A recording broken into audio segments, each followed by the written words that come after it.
मेरा नाम जगदीश है और मैंने एक पैरानॉर्मल रिसर्चर हूँ। मैं अपने खुशहाल की ज़िंदगी में इतना सब कुछ देख चुका हूँ जो एक नॉर्मल इंसान सोच भी नहीं सकता। बचपन से ही मुझे ऐसा लगता था कि कोई मुझे देख रहा है और वो मुझे छूने की कोशिश कर रहा है, लेकिन मेरी इन बातों का किसी ने भी विश्वास नहीं किया। मेरे माता पिता ने भी ये बोलकर बात टाल दी कि ये सब मेरा वहम है। लेकिन उस दिन के बाद एक बात ठान ली थी, मैं सबको ये चीज प्रूफ करके दिखाऊंगा कि जो कुछ भी मैं कहता हूं वो सब सच्ची बातें हैं। और आज मुझे वो मेरा सपना पूरा होते हुए दिख रहा था, क्योंकि आज मुझे पुराने राजाओं के जमाने की हवेली दिखी और वो हवेली हॉन्टेड थी। वो आर्टिकल में बहुत खुश हुआ।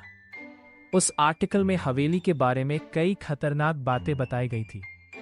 उस आर्टिकल में बताया गया था कि रात को उस हवेली में बहुत सारी अजीबोगरीब चीजें होती हैं और उस हवेली में रात को जाना बहुत धोखादायक है।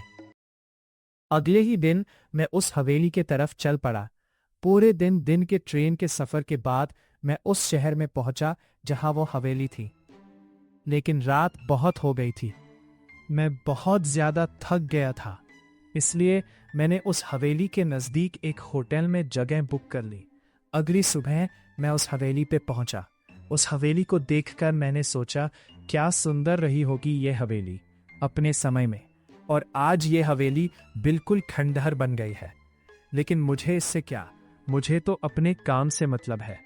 रात होने से पहले मैंने 12 कैमरा उस हवेली के अलग अलग कमरे में लगा दिए और इसी उम्मीद में अपने होटल में वापस आ गया कि मेरे लगाए हुए कैमरा में कुछ ऐसा कैद हो जाए जिससे मैं क्या, पूरी दुनिया देखकर दंग रह जाए। अगली सुबह मैं उस हवेली में फिर से गया। मैंने सारे कैमरास के कल रात वाले फुटेज देखे और वो फुटेज देखकर मेरे होश उड़ गए।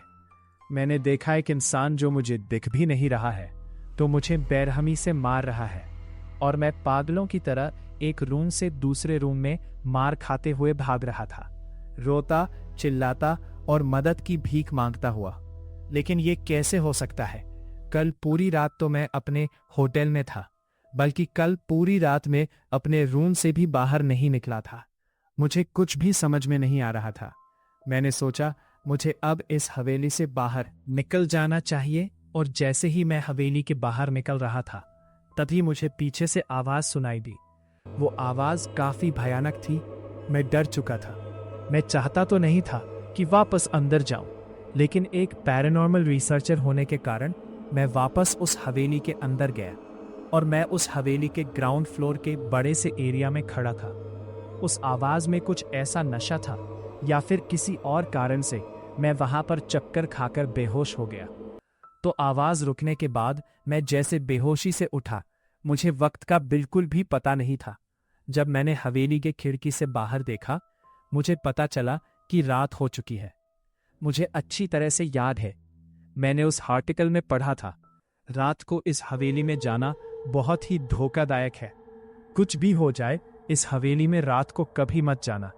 मैं चाहता था कि जल्दी से मैं उस हवेली के बाहर निकलूं, लेकिन इस अजीब से सन्नाटे और इन ठंडी हवाओं के झोंकों ने माहौल काफी डरावना बना दिया था।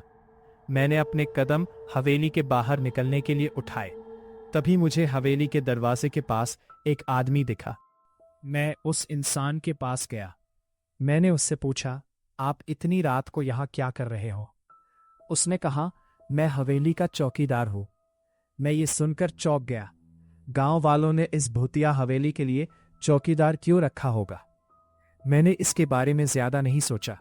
मेरे जान में जान यही सोचकर आई कि मेरे अलावा कोई तो है इस हवेली में, जो कि यहाँ का हाई लोकल है। वो मेरे साथ है। मैंने उससे कहा, मैं एक पैरानॉर्मल रिसर्चर हूँ। मैं यहाँ पर कुछ रिसर्च करने के लिए आया था। आप तो इस हवेली के चौकीदार हो, आपने हवेली के बारे में महसूस किया है?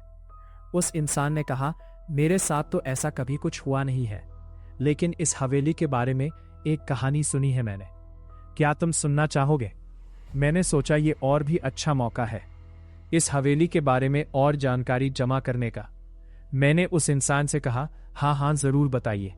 वो आदमी कहानी सुनाने लगा।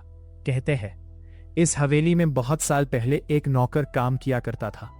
वो इंसान बहुत ही ईमानदार था। किसी की भी मदद करने के लिए वो सबसे आगे रहता था। लेकिन एक दिन उसकी पत्नी बहुत बीमार पड़ गई। उसने सभी से मदद मांगी, लेकिन किसी ने भी मदद नहीं की। और एक दिन उसकी पत्नी मर गई।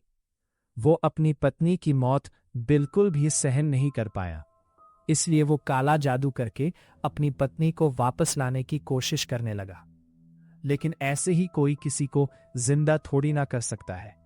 ये सब करने से उसकी पत्नी तो वापस नहीं आई, लेकिन गांव वालों को पता चलने पर उस नौकर को खतरा समझकर उन्होंने हवेली में उस नौकर को तड़पा तड़पा कर मार डाला। वो बेचारा एक कमरे से दूसरे कमरे में भागता रहा, मदद की भीख मांगते हुए, लेकिन किसी ने एक ना सुनी। वो वहीं पर तड़प तड़प कर मर गया। हर साल तुम्हारे जैसे लोग इस हवेली में आते हैं, इस हवेली के बारे में रिसर्च करने के लिए। जिन जिन लोगों को इस कहानी के बारे में पता लगता है, वो लोग इस हवेली से बाहर नहीं निकल पाते। उनकी इसी हवेली में हत्या हो जाती है। मुझे ये सुनकर बहुत ही ज्यादा डर लगने लगा था। मैंने उस आदमी से हकलाते हुए पूछा, लेकिन मैंने तो ये कहानी अभी अभी सुन ली है और मैं तो जिंदा हूं। फिर उस इंसान ने मुझसे कहा, लेकिन ज्यादा देर के लिए नहीं, क्योंकि मैं तुमको मार दूंगा। उस हवेली में मिला हुआ चौकीदार वो नौकर था जिसे गांव वालों ने उसी हवेली में मार दिया था। और उस दिन उसने मुझे भी वैसे ही मारा जैसे गांव वालों ने तड़पा तड़पा कर मारा था। यह थी मेरी कहानी। इस घटना के बाद मैं इसी हवेली में रहता हूं। अगर मैंने उस इंसान से कहानी सुनी नहीं होती तो शायद मैं अब जिंदा होता, लेकिन अब मैं खुश हूं क्योंकि आपने भी ये कहानी सुन ली है।